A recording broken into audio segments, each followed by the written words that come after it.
नमस्कार दोस्तों, स्वागत है आपका अनीता मौर्य ऑफिशियल में। आज मैं आप लोग को जीवतिया व्रत कथा, नहाए खाए और पारण का सही समय बताने वाली हूँ और कथा भी मैं आपको बताऊंगी।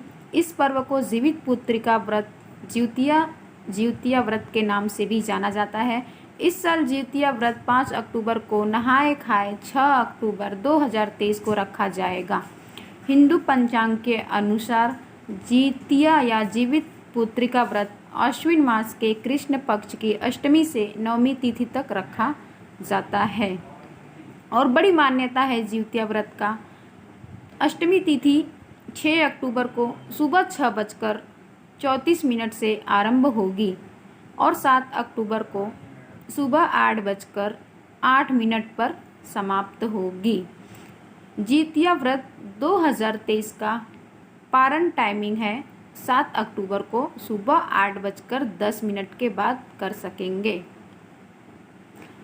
जीतिया व्रत का कथा विस्तार पूर्वक हम जानते हैं। जीवित पुत्रिका व्रत तब तक पूर्ण नहीं माना जाता है जब तक इस व्रत से जुड़ी कथा का वाचन न किया जाए। व्रत कथा अपनी संतान के साथ बैठकर सुने। कृष्ण पक्ष के अष्टमी को सौभाग्यवती स्त्रियां द्वारा अपनी संतान की दीर्घ आयु के लिए ये व्रत करती हैं। इस कथा का वाचन करती हैं। ये कथा एक चील और सियारिन की है। एक जंगल में चील और सियारिन रहा करते थे। वो दोनों मित्र थी। एक बार कुछ स्त्रियों को व्रत करते हुए इन दोनों ने देख लिया था, तो दोनों का भी बहुत व्रत करने का मन हुआ। दोनों ने एक साथ इस व्रत को रखा और निर्जला व्रत करने लगी। लेकिन सियारिन को इतनी भूख लगने लगी कि वह भूख प्यास से व्याकुल हो उठी। उससे भूख सही नहीं गई और उसने चील से छुपकर खाना खा लिया। वहीं चील ने पूरी निष्ठा के साथ इस व्रत का पालन किया था। इसका परिणाम यह हुआ कि सियारिन के जितने भी बच्चे होते कुछ दिन जीने के बाद मर जाते थे, लेकिन चील के बच्चे दीर्घ आयु होते थे।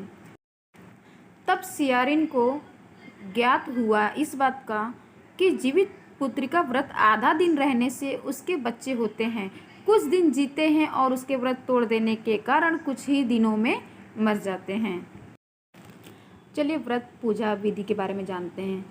चील सियार को पूजन सामग्री पुत्र की लंबी उम्र के लिए माताएं सूर्योदय से काफ़ी पहले उठ जाती हैं और विधि को पूरी करती हैं। इसके बाद व्रती जल पीना भी बंद कर देते हैं। इसके बाद पितर पूर्वजों या जीमूत वाहन को सरसों का तेल खल्ली चढ़ाती हैं। इस पर्व में चील और सियारिन को भी दही चूड़ा चढ़ाया जाता है।